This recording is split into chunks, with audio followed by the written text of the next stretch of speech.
You closed your eyes last night and someone was there, a face, clear as day. Someone you spoke to, laughed with, maybe even loved inside the dream. And then you woke up and realized you have absolutely no idea who that person was. You have never seen them before in your life, and yet your brain built them from nothing, gave them a voice, a personality, a whole story, and for a few hours, they felt completely real. So who are they? Where do they come from? And what does it say about the 3 pounds of strange humming tissue sitting behind your eyes? The answer is far stranger than you think. Every night when you fall asleep, your brain does not shut down. It shifts into a completely different mode. The prefrontal cortex, the part of you that is logical, skeptical, and in control, goes quiet. And the limbic system, the ancient emotional core of your brain, takes the wheel. This is when dreams happen, and this is when your brain starts building people. Here's the thing most people get wrong. Your brain is not a camera. It does not store perfect recordings of every face you have ever seen.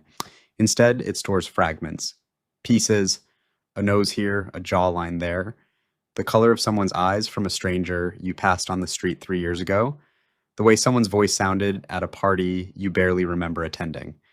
And while you sleep, your brain becomes a sculptor. It takes all of these fragments, thousands of them, and assembles them into new people.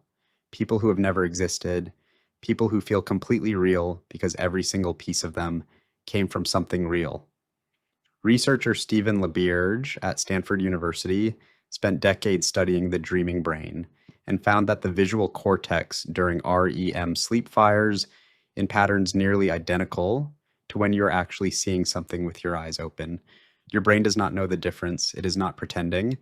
It genuinely believes it is looking at a real face, and that face is you. In a way, every person who appears in your dream is a construction of your own mind, which means the stranger you spoke to last night, the one you cannot place, was built from your memories, your associations, your emotional needs in that moment. Your brain chose every detail, the way they looked, the way they made you feel. Your brain decided all of it, even if you do not remember making any of those decisions. So why does it do this? Neuroscientist Matthew Walker, author of one of the most comprehensive studies on sleep and dreaming, found that REM sleep is not random noise. It is your brain's processing time. It is rehearsal. Your brain uses dreams to run simulations, to model social situations, to practice emotional responses, to process things it is not finished dealing with while you were awake. And sometimes the simulation calls for a character your waking brain has never formally introduced. Think about it this way. If you're anxious about a conversation you need to have, your brain might cast a stranger in the role of the person you are afraid of, someone new without the specific emotional weight of the real person, a stand-in, a way to rehearse the feelings without the full voltage of reality. If you are lonely, your brain might generate a companion, someone warm and familiar feeling even though they do not exist. If you're working through grief, your brain might summon a figure that carries the emotional signature of the person you lost, dressed in the body of someone you have never met. Your brain is not haunting you. It is trying to help you. But here's the twist that will genuinely unsettle you. Some of the faces your brain builds are not entirely invented.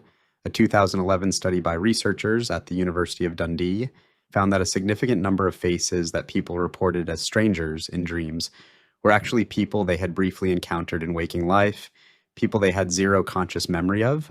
The brain had logged them anyway, filed them away without asking permission, and then pulled them out months or even years later when it needed a face.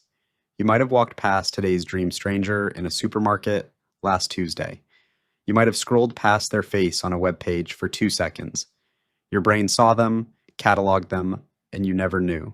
So when you dream about someone you have never met, what you are actually looking at is the depth of your own perception, how much your brain quietly absorbs without telling you, how many thousands of tiny recordings it keeps that you never consciously access, how hard it works every single night to take all of that raw material and build you an entire world to live in for a few hours.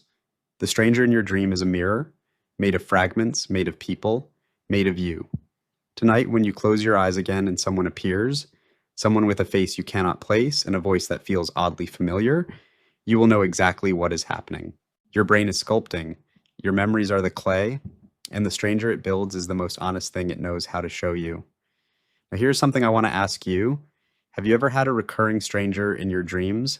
Someone who keeps showing up night after night, someone you feel like you know, even though you're certain you have never met them, drop it in the comments. I genuinely want to know.